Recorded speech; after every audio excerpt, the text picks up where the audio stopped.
Hello, I'm Kay Collier. My artist name is Kathryn Hastings. My mission is to get the world writing more beautiful letters. I like to explore historic styles of letter writing and bring them into the 21st century. Today you're going to learn how to make a purse puzzle valentine. These are folded paper valentines that were very popular in the Victorian era, but they actually date much earlier. This one is from 1794. It's in Alexandra Coughlin's personal collection. She's at Larkspur Creative. I'll show you another one. This one is at the Met. It's either British or American, they don't know, but it's dated 1826. One of my favorite things about these valentines is that they don't require fancy supplies. The gift of these is the time that it takes to make them. All you need is a square piece of paper, some time to fold it, and some time to decorate it. My favorite type of paper to use for these is large origami paper. Origami paper is already cut in a square, which is the shape that you need for making these. But since a lot of us just have normal paper, even printer paper lying around, I'm going to teach you how to make them starting with a piece of paper that's not a square. So let's get started. For a puzzle purse valentine, I like to work with a larger sheet of paper. This is just a normal sheet of printer paper. If you have a square piece of paper to start with, that's best. But in my own office, most of mine aren't square. So I wanted to start in just showing you how to make a perfectly square piece of paper. You fold up one edge and line it up perfectly with the other, just like this. And then right where it meets the other paper, you're going to cut. These are my very favorite paper scissors. I carry them in my shop. They're the ultimate paper scissor. They're from Merchant and Mills. They're made in Sheffield, England, and they cut like butter. So now we have our square. I've already made one fold like this. Now I'm going to fold the other way. As I go through this tutorial, feel free just to stop and pause and then come back. There's a lot of little folds. After we have our two crosses, I'm going to fold in thirds. To get this perfect, I look through the end of the paper so that I can make sure that each section is the same size. Like that. That looks pretty good.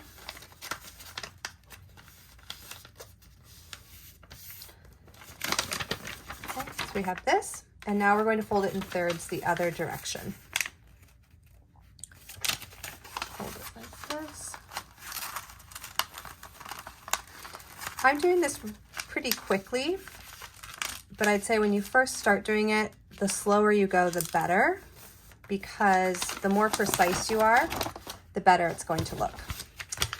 Next, you flip it over and you fold all the corners into the middle, like this.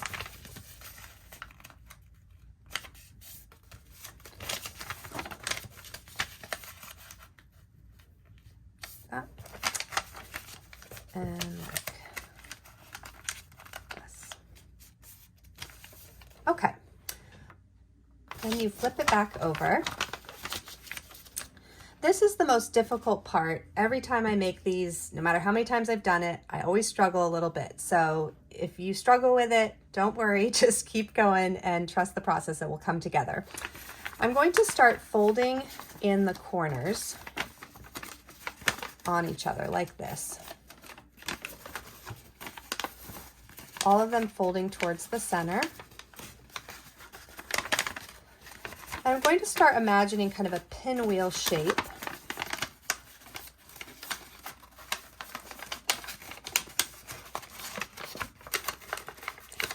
And then I'm just going to make them a little bit more pronounced as I fold it in on itself.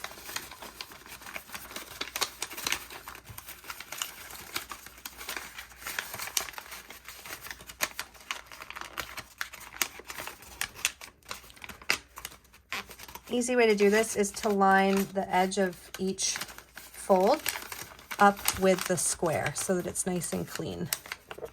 So like this. Go. Then this one, line it up here. And then the last one, you can see it's not lined up yet, so I'm just going to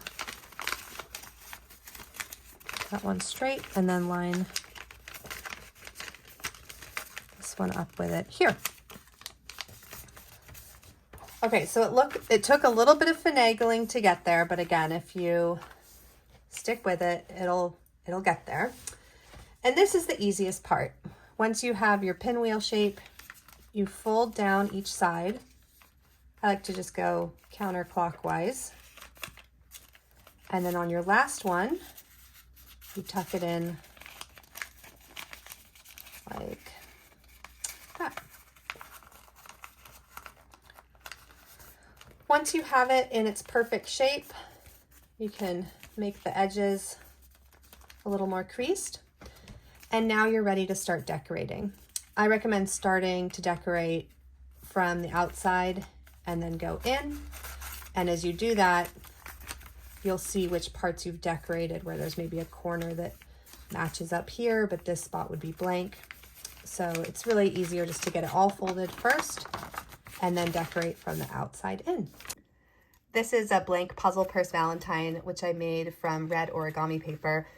Using colorful paper actually means that you don't need to decorate it as much, so it actually takes a little less time to do these because the colored paper just makes it seem already somewhat decorated. All I'm going to do is start from the inside or the outside and then move in. I have a chrome marker here, and I'm just going to doodle and have fun making something beautiful. There's no perfect way to make these. I love the idea though of just doing some fun patterns around them.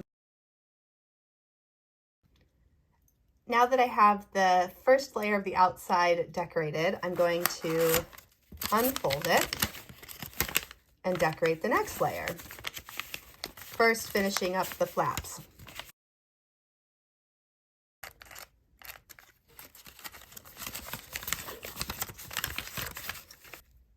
You can also write a design that will go across the folds. So for example, I could draw a heart and have it go across all these folds like that. Finally, once you've decorated the mid layer, you'll open up the full Valentine. And this is where you could put another message. Personally, I like to keep my message just in the small square in the center. You can also put little things in here, like another little note, or if you'd want a full letter, you could fold the letter up, maybe write it on tissue paper. I have some beautiful airmail paper in my shop. Fold it into a square and leave it here. Otherwise, you can just write your message here. Once it's all done, it's much easier to fold once you've folded it the first time. So you'll just fold it back together.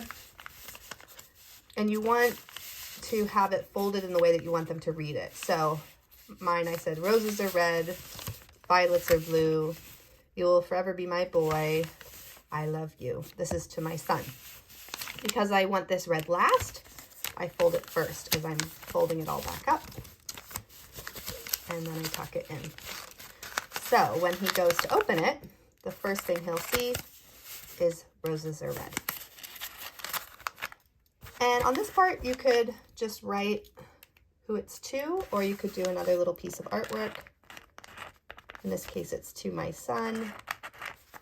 So I'll just write his name.